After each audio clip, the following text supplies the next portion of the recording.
श्रोते हो नमस्कार.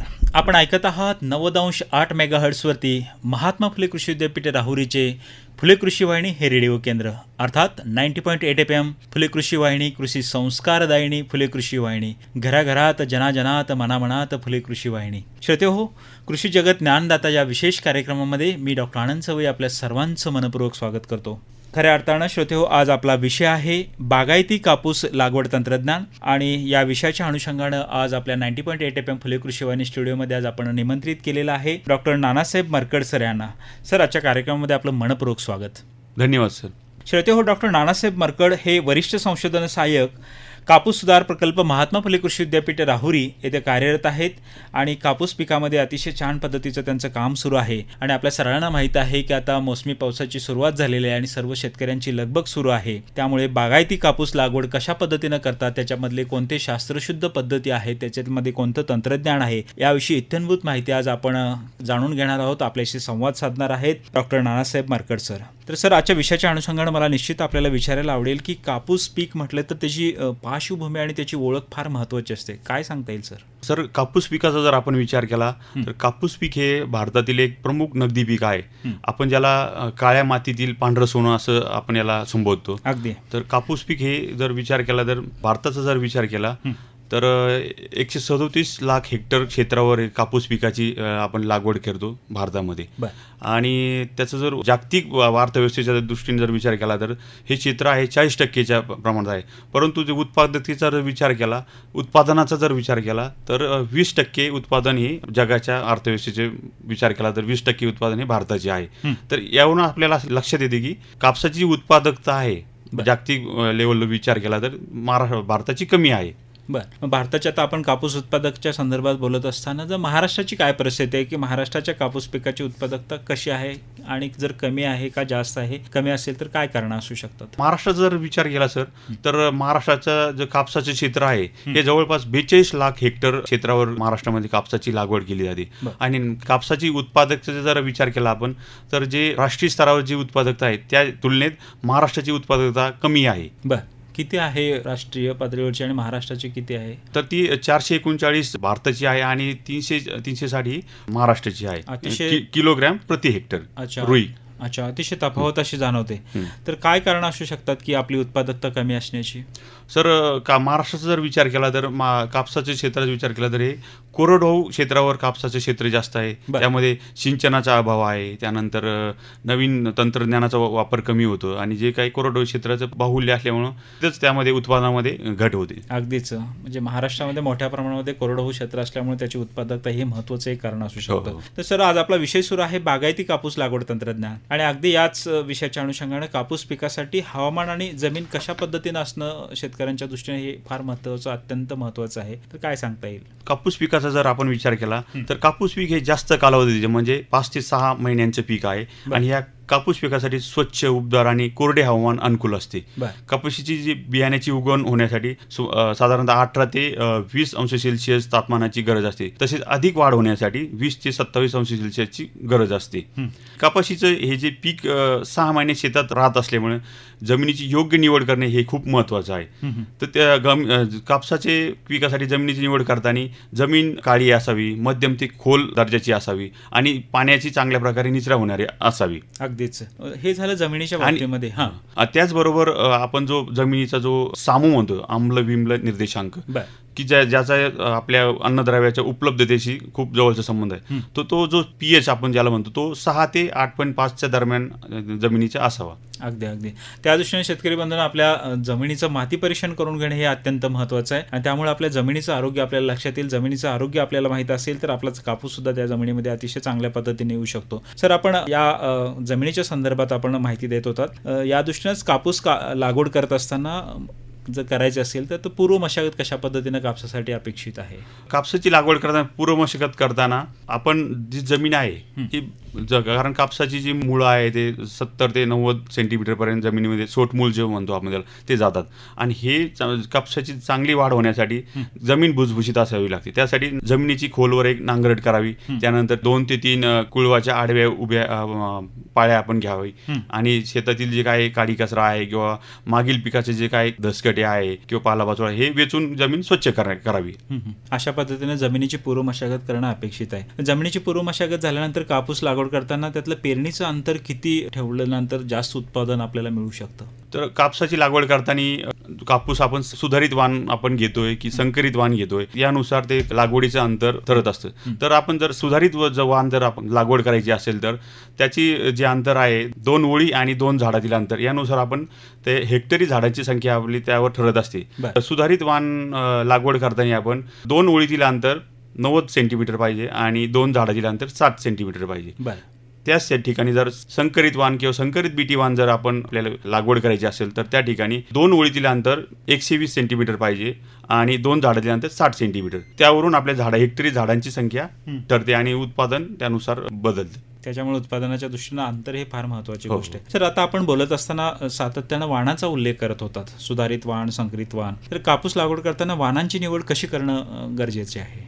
वाणाची निवड हे खूप महत्त्वाचं आहे कारण त्यानुसार आपलं उत्पादन ठरत असतं.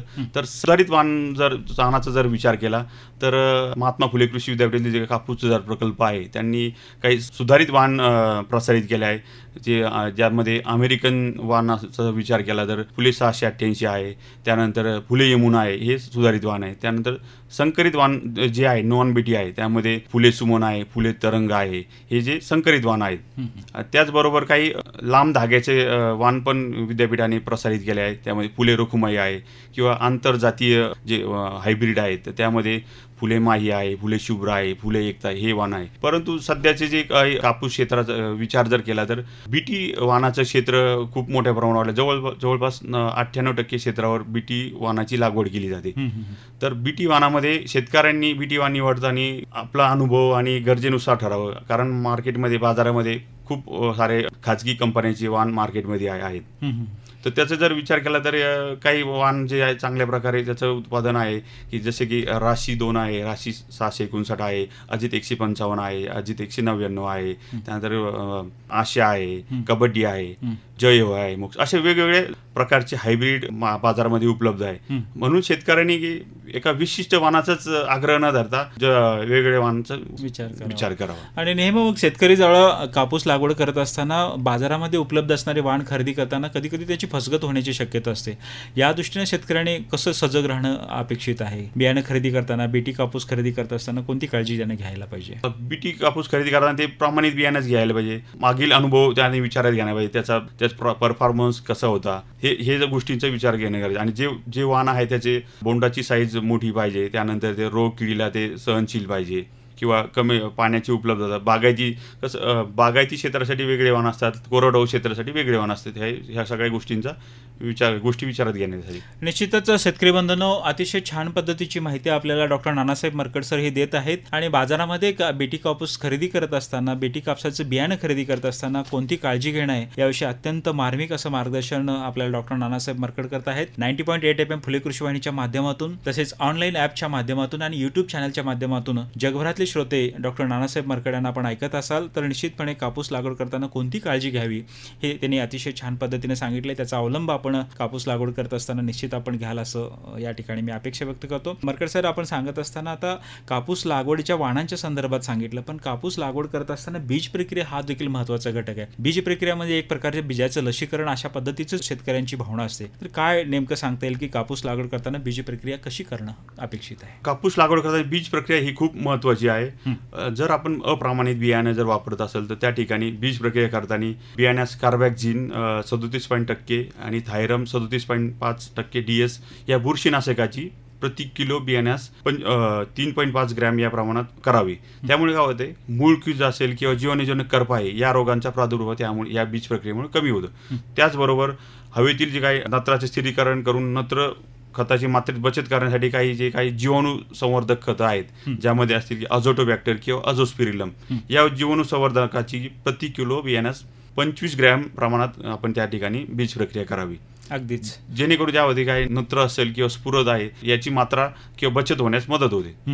हे पण फार महत्त्वाचं आहे. त्यानंतर पुन्हा बागायती कापूसाचं जर यशस्वी उत्पादन घ्यायचं असेल तर पेरणीची योग्य वेळ साधणं हे सुद्धा फार गरजेचं असतं. या दृष्टिकोनातून बागायती कापूसाची पेरणी कधी करावी? बागायती कापसाची लागवड करताना वेळ खूप महत्त्वाची आहे. हे करत असताना की पाण्याची उपलब्धतेनुसार मेच्या शेवटच्या आठवड्यात किंवा त्यानंतर जूनच्या पहिल्या दुसऱ्या आठवड्यामध्ये शक्यतो बागायती कापसाची लागवड करावी. तशी आपली विद्यापीठाची शिफारस 15 जुलैपर्यंतच आपण कापसाची लागवड करावी अशी शिफारस आहे. त्यानंतर जर कापसाची लागवड केली तर उत्पादनामध्ये घट येण्याची जशी लागवडीचा वेळ किंवा कालावधी उशीर होत जाईल तसं कपाशीचं उत्पादन कमी होत जातं. त्याच्यामुळं पेरणी ही वेळेवरती करणं फार महत्त्वाचं आहे. बागायती कापूस लागवडीमध्ये खत व्यवस्थापन हा एक महत्त्वाचा मुद्दा शेतकरी बांधवांच्या दृष्टीने महत्त्वाचा असतो. कापशीसाठी कशा पद्धतीने खत व्यवस्थापन अपेक्षित आहे? बागायती कापूस किंवा बीटी कापसाचा जर आपण विचार केला तर हे जे कापूस वाण आहे की खताच्या मात्रेला चांगल्या प्रकारे प्रतिसाद देणारे असं पीक आहे. तर त्या दृष्टीने जर आपण विचार केला तर संकरित कपाशीसाठी विद्यापीठाची जी आपली शिफारस आहे प्रति हेक्टरी 100 किलो नत्र, 50 किलो पालाश आणि 50 किलो स्फुरद याप्रमाणे आपली शिफारस आहे. त्याचप्रमाणे जर सुधारित वाण जर असेल तर त्या ठिकाणी जे शिफारस आहे की 80 किलो प्रति हेक्टरी, 80 किलो नत्र, 40 किलो स्फुरद आणि 40 किलो पालाश. आणि याच ठिकाणी जर बीटी कपाशीची किंवा बीटी वाण आपण जर लागवड करत असेल तर त्या ठिकाणी शिफारशीपेक्षा 25% जास्त शिफारस आपण करतो. म्हणजे 125 किलो प्रति हेक्टरी नत्र, 65 किलो स्फुरद आणि 65 किलो पालाश. त्याचबरोबर जमिनीचा पोत सुधारण्यासाठी आपण त्या ठिकाणी शेणखताचा शिफारस पण केली आहे की हेक्टरी 10 ते 12 टन शेणखताची शिफारस आपण करतो. चांगले कुजलेले शेणखत त्या ठिकाणी शेतीमध्ये वापरणं गरजेचं आहे. अगदी बरोबर. हे केल्यानंतर आता कापूस लागवड केल्यानंतर आंतरमशागतीचा एक प्रश्न असतो आणि मजुरांची उपलब्धता आणि या दृष्टीने सुद्धा शेतकरी बांधवांसाठी फार ते कष्टप्रद असतात. तर कापूस लागवड केल्यानंतर आंतरमशागत कशा प्रकारे करावी? कापूस लागवड केल्यानंतर जी काय बियाण्याची उगम क्षमता आहे त्यानुसार प्रथमतः आपण कापूस लागवड केल्यानंतर 10 दिवसानंतर आपण त्याचे नांगे भरतो, जे काय गॅप फिलिंग आपण करतो. त्यानंतर गॅप फिलिंग करत असताना गॅप फिलिंग केल्यानंतर लगेच पाण्याचे आपण पाणी द्यावे जेणेकरून ते रोपं जे आपण गॅप फिलिंग केली आहे ते चांगल्या प्रकारे होईल. त्यानंतर 15 दिवसानंतर आपण त्याची विरळणी करतो. विरळणी करताना की जे काय प्रत्येक फुलीवर आपण 2 जोमदार रोपं ठेवून बाकीचे रोपं काढतो त्या ठिकाणी. म्हणजे त्यामुळे हेक्टरी झाडांची संख्या मेंटेन राहते. त्यानंतर आंतरमशागतीमध्ये तण व्यवस्थापन हे खूप महत्त्वाचं आहे. पेरणी केल्यानंतर 45 दिवसानंतर 2 ते 3 खुरपण्या कराव्या, कोळपण्या कराव्या जेणेकरून शेत स्वच्छ राहील. म्हणजे पहिले 60 दिवस शेत तणमुक्त कशी राहील या दृष्टीने आपण काळजी घ्यावी. आणि गरजेनुसार तणनाशकाचा सुद्धा वापर करावा. की काय पेंडिमिथिलिन हे या तणनाशकाची हेक्टरी 1.5 लिटर क्रियाशील घटक 500 लिटर पाण्यात मिसळून पेरणीपूर्व फवारणी करावी. त्याचबरोबर जास्त तणाचा प्रादुर्भाव झाला तर 10 ते 35 दिवसानंतर क्युझल फॉस येथील हेक्टरी 1.5 लिटर क्रियाशील घटक 500 लिटर पाण्यात मिसळून तणावर फवारावे. अशा प्रकारे 30 ते 70 दिवसाचे पीक झाल्यानंतर नांगराच्या साहाय्याने किंवा त्यामुळे झऱ्या उजरून घ्यावेत आणि झाडांना माती लावावी. अगदीच. कधी कधी पाऊस जास्त होतो किंवा खताची मात्रा जास्त होते किंवा अजून काही कारणं असतात त्याच्यामुळं खूप कपाशी लागवड केल्यानंतर त्याची वाढ पण खूप जोमानं होताना दिसते. तरी वाढ नियंत्रण करण्यासाठी सुद्धा काय उपाययोजना करणं अपेक्षित आहे? हो, अगदी बरोबर आहे, आवश्यक आहे. जे संकरित वाणांना जर जास्त रासायनिक खते किंवा जास्त पाण्याचा जर पुरवठा झाला तर त्या ठिकाणी काही वाढ जास्त होते आणि काही वाढ जास्त होऊन काय होतं फांद्या मोडण्याचा संभाव्य असतं किंवा बोंड कमी लागतात आणि काही वाढ जास्त होते. त्यासाठी हे टाळण्यासाठी की पीक 70 ते 80 दिवसाचे झाल्यानंतर आपण त्याचे शेंडे खुडतो. ज्यामुळे काय होतं त्याची व्हर्टिकल वाढ कमी होऊन जे काही बोंड आहे ते बोंडाची साईज किंवा बोंड पोचतात त्याची. त्यानंतर त्या ठिकाणी आपण काही संजीवकाचा देखील वापर करतो की कीड किंवा हवामानाच्या बदलामुळे पाती आहे त्याची गळ होते. तर ते टाळण्यासाठी आपण प्लॅनोफिक्स म्हणजे नॅपथेलिक ॲसिटिक ॲसिड या संजीवकाचा वापर करतो. त्याला बाजारात प्लॅनोफिक्स नावाने ते उपलब्ध आहे. तर त्याची मात्रा 100 मिली प्लॅनोफिक्स 5 लिटर पाण्यामध्ये मिसळून त्याचे पाती लागण्याच्या वेळेस फवारणी करावी आणि त्यानंतर दुसरी फवारणी 15 ते 20 दिवसांनी करावी. त्यामुळे काय होईल की होणारी पातीगळ कमी होईल. अगदी अगदी अशा पद्धतीने वाढ नियंत्रण सुद्धा करणं अपेक्षित आहे. त्याच्यानंतर पुन्हा शेंडे आणि पाने खोडणे हा एक काय प्रकार असतो? त्यामध्ये कसं होतं की कापसाची वाढ 70 ते 80 दिवस झाल्यानंतर कापसाची सरळ वाढ होते. पण हे ते झाल्यामुळे काय होते जे बोंड आहे त्यांचं साईज पोचत नाही साईज. तर ते होण्यासाठी शेंडे खुडतो आपण. त्यासाठी आपण जे शेंडे खुडतो हे पण तंत्रज्ञान आहे. आता मार्केटमध्ये काही केमिकल पण आले आहेत म्हणजे मॅपिक्रेट क्लोराईड म्हणतो जे चमत्कार नावाने आहे. ते त्याची कापसाची वाढ ग्रोथ रिटार्डंट आहे, वाढ रोधक आहे. येस, त्यामुळं वाढ खुंटते आणि जे बोंडांची साईज पोचते चांगली होते. संजीवकांचा वापर सुद्धा केला जातो हे आपण सांगितलेलंच आहे. त्यानंतर DAP खताची सुद्धा काही वेळा शेतकरी फवारणी करताना दिसतात कपाशीमध्ये, हा काय प्रकार आहे? हो, DAP खताची फवारणी पण खूप आवश्यक आहे. कारण पिकावर जर 2% DAP ची फवारणी केल्या तर पाते, फुले, बोंडे यांची नैसर्गिक गळ थांबते, त्याशिवाय बोंडाचं वजन पण वाढतं. त्यामुळे 2% DAP ची फवारणी आपण करण्याची शिफारस करतो. हे करत असताना 7 ते 8 लिटर पाण्यामध्ये 2 किलो DAP आपण रात्रभर भिजत ठेवावे आणि सकाळी ते द्रावण वस्त्रगाळ करून 100 लिटर पाण्यामध्ये त्याचं व्हॉल्यूम मेकअप करून त्याची फवारणी करावी. अशा पद्धतीने DAP खताची फवारणी सुद्धा करणं गरजेचं आहे. हो. श्रोते, खऱ्या अर्थानं 90.8 FM फुले कृषी वाहिनीच्या माध्यमातून आपण डॉक्टर नानासाहेब मरकड, वरिष्ठ संशोधन सहाय्यक, कापूस सुधार प्रकल्प, महात्मा फुले कृषी विद्यापीठ राहुरी यांना आपण ऐकत आहात. आणि आज आपला विषय आहे बागायती कापूस लागवड तंत्रज्ञान. आणि या माध्यमातून आपल्याशी संवाद साधत आहेत डॉक्टर नानासाहेब मरकड सर. कपाशी लागवडीच्या संदर्भात आपल्या मनामध्ये काही शंका असतील, काही प्रश्न असतील तर निश्चित आपण त्यांच्याशी संपर्क साधू शकता. मी त्यांचा संपर्क क्रमांक आपल्याला देत आहे 94 21 81 89 54. मी पुन्हा एकदा त्यांचा संपर्क क्रमांक सांगतो 9421818954. तेव्हा जरूर आपण त्यांच्याशी संपर्क साधू शकता आणि बागायती कापूस लागवड तंत्रज्ञान याविषयी आपण निश्चितपणे त्यांच्याकडून अधिक माहिती सुद्धा जाणून घेऊ शकता. कारण महात्मा फुले कृषी विद्यापीठ राहुरी येथील कापूस सुधार प्रकल्पामध्ये अतिशय प्रभावीपणे ते कार्यरत आहेत आणि ते आज आपल्याशी चर्चा सुद्धा साधत आहेत. आपण चर्चा करतो आहोत बागायती कापूस लागवड तंत्रज्ञान. मरकड साहेब, आता बागायती कापूस लागवड म्हटल्यानंतर खत व्यवस्थापनाविषयी आपण इत्थंभूत माहिती सांगितली आहे, पण पाणी व्यवस्थापन हा सुद्धा एक महत्त्वाचा भाग कपाशी लागवडीमधला आहे. तर बागायती कपाशी लागवडीमध्ये पाणी व्यवस्थापन कशा प्रकारे करणं गरजेचं आहे? बागायती कापूस लागवडीचा विचार जर आपण केला तर पाणी व्यवस्थापन हे खूप महत्त्वाची गोष्ट आहे. कपाशीला पेरणीपासून तर पाती लागेपर्यंत तुलनेने कमी पाणी लागते. त्याचनंतर पीक फुलोऱ्यात आल्यानंतर पाण्याची गरज वाढत जाते व बोंडे लागल्यानंतर पाण्याची गरज सर्वात जास्त असते. कपाशीची उगवण, पाते लागणे, फुले उमलणे, बोंडे धरणे आणि बोंडे भरणे या महत्त्वाच्या अवस्था आहेत. या अवस्थेच्या काळात जमिनीत ओलावा असणे खूप आवश्यक आहे. मग पावसाळा सुरू होऊन पाऊस पडेपर्यंत हवामान आणि जमिनीच्या मुखदुरानुसार 10 ते 12 दिवसाच्या अंतराने पाण्याच्या पाळ्या देणे आवश्यक आहे. हे पाणी व्यवस्थापन झालेलं आहे. पण कधी कधी आता कोणत्याही पिकाची जोखीम जर पत्करायची नसेल तर त्या पिकामध्ये आंतरपिकं घेण्याचा सुद्धा कल शेतकरी बांधवांचा वाढलेला आहे. या दृष्टीनं बागायती कपाशीमध्ये कोणते आंतरपिकं घ्यावीत? बागायती कापूस लागवडीचा जर विचार केला तर कपाशीमध्ये भुईमूग, त्यानंतर मूग, उडीद किंवा तूर या आंतरपिकाचा समावेश होतो. त्याच्यामुळे एकात्मिक कीड व्यवस्थापनाला सुद्धा मदत होते. हो, एकात्मिक कीड व्यवस्थापनामध्ये पण आपण काही सापळा पिके पण घेतो. त्यामध्ये मका आहे, चवळी आहे. हे कपाशीच्या प्लॉटच्या भोवती आपण ते बॉर्डर पिकं, येस सापळा पिके म्हणून आपण लावतो. त्यामुळे किडीचा प्रादुर्भाव पण कमी होतो. अगदी. कपाशी वेचणी करत असताना आणि साठवण करताना सुद्धा फार काळजी घेणं गरजेचं आहे, कारण लागवडीपासून ते काढणीपर्यंत इतकं कष्ट आपण घेतलेलं असतात. त्या दृष्टिकोनातून शेतकरी बांधवांनी कापूस वेचणी आणि साठवण करत असताना काय काळजी घेणं अपेक्षित आहे? कापूस वेचणी करत असताना काळजी अशी घ्यायची की साधारण 30 ते 35% बोंडे फुटल्यानंतर आपण पहिली वेचणी करावी.